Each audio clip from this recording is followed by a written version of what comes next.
Hey guys, this is Evan from Gokadu. I thought I'd make a video today for people who are kind of struggling to stay motivated studying Japanese.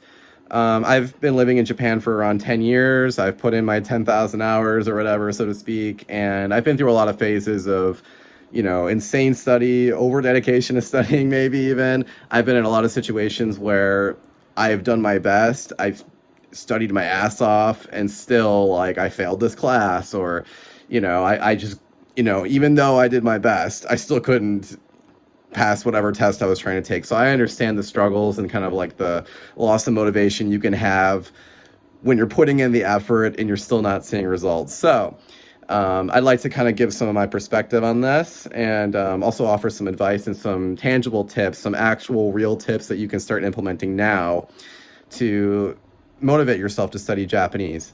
So I think the most obvious thing that you can do, and something that I think maybe a lot of people can't do, is just to completely immerse yourself in a Japanese only environment. I talked a little bit before on this channel about my experience entering a Japanese language school. I originally came to Japan to study in a Japanese language school. And actually, at that language school, there were no English speakers at all. I was the only English speaker. There wasn't even anyone who could kind of speak English, and it was all students from other Asian countries who were speaking Mandarin or Korean or Vietnamese, and then we would speak Japanese together during the class. So it was really an environment where it was like Japanese or nothing, and even then maybe I can't communicate. So it got me used to that mentality of not being able to always use my own language. So I think that's a great environment to put yourself in if you can. So I do recommend a Japanese language school to anybody who wants to learn Japanese. Move to Japan, do that for a year. I think it's a great use of your time, not only for the opportunities to learn the language, but also for the environment. And also, it's a good kind of gateway to get into Japan. And, there's some assistance you can get from the school there. They'll help you kind of move and do some initial things that need to be done to register your address and things like that. So that is one way. But the second way, and the thing I want to talk about the most in this video, is ways of naturally making the Japanese you're using more practical and more applicable to your life. Or maybe not your life, but just more applicable and more tangible. And I think it's very important to make this distinction in your brain, because I remember specifically before I moved to Japan, I spent about a year learning from textbooks. I took one class in Japanese. And basically, when I finally did come to Japan, I remember it was kind of this like, the switch went off in my brain where I actually started seeing Japanese on billboards. I actually started seeing Japanese on the menu. I actually started hearing Japanese around me, and it kind of contextualized it in my brain. And I think subconsciously, even my brain registered that, okay, this is something that people actually use. This is an actual real thing. This isn't like some theory or, some video game or something. This is like an actual real world thing that I'm going to use every day moving forward. And I think that kind of triggers something, at least it triggers something in my mind, where it kind of ups your motivation and it gives you some context for why you're kind of doing it. But you don't need to go to Japan to do this, and you don't even need to speak Japanese. And the thing I'm going to talk about here is kind of a study tool or study habit that I started implementing kind of just gradually over my time in university, where a lot of the times during university, I have kind of a weird order of the kind of the order of priorities of how I study Japanese. It's not typical for somebody who moved to Japan, because I went to university and I studied linguistics and government and law before I learned a lot of fundamental things in Japanese.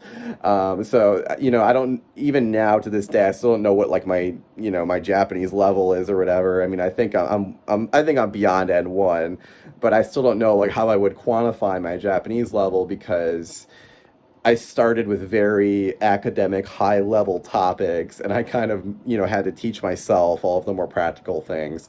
So, because of this, I started developing this technique, I guess.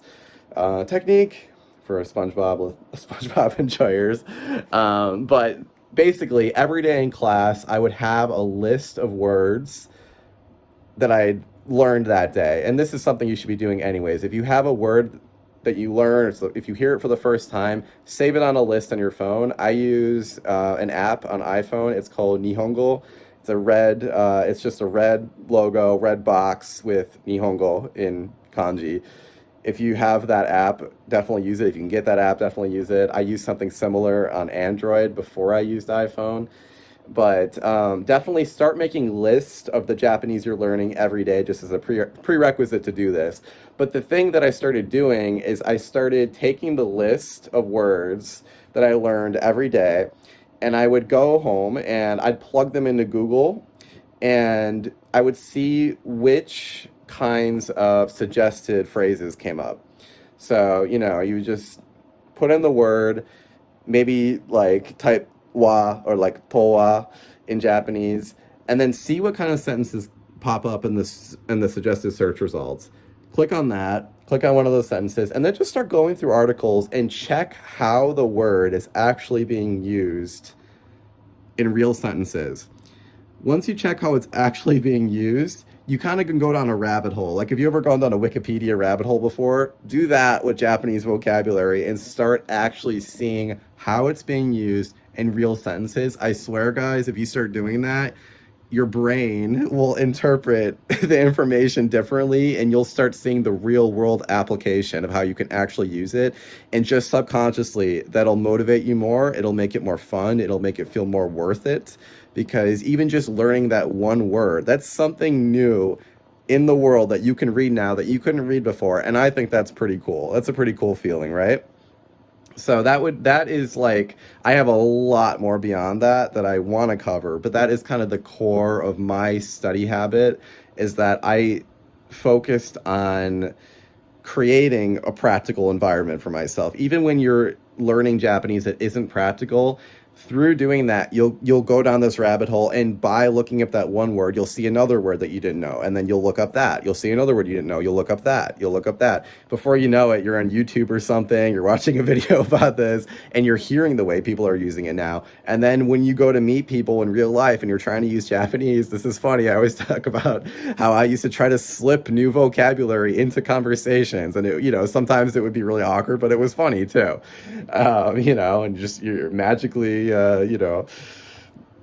just inconspicuously try to slip, aardvark or something. And I don't know. It's just, trying to like find an opportunity to slip that kind of stuff into conversations is always funny, but awkward as well. But yeah, I mean, just try to make your environment as practical and as real world as possible, even if it's purely academic, purely hypothetical, purely just you looking up stuff on the internet. You can try to create that opportunity for your mind to see it as being real, because it is. But sometimes, especially when you're just surfing online all day or looking at YouTube videos, it can be really easy to forget that. So try that technique. Try looking up, using the suggested words, the suggested sentences, go down a rabbit hole, look at different articles, and just try to piece together what you're looking at. Obviously, if you're a complete beginner, that's going to be difficult. But, I think if you can even just push through, just get through like the beginner textbooks, you can start doing that. It gets a lot more fun. So yeah, don't give up, guys, and hang in there. Okay. And yeah, I'm going to be making a lot more videos on studying Japanese moving forward. I think that the topic of studying Japanese and the psychology that goes with that, psychology that goes with moving to Japan, and just like overcoming some of those like mental barriers and stuff. I think that's like kind of the main thing I'd like to talk about on this channel moving forward. But yeah, if you guys enjoyed the content, I'd really appreciate you subscribing and liking the video and all the things I'm supposed to say as a YouTuber. But again, even if you didn't, I appreciate you watching up till this point. And yeah, I'm going to be making more videos covering my life in Japan and studying Japanese. So yeah, if you guys are interested, check out my other video on studying in university or studying in a Japanese language school, or yeah, any of the other 20 videos I made. All right, guys, have a great day. Thanks for watching. Bye.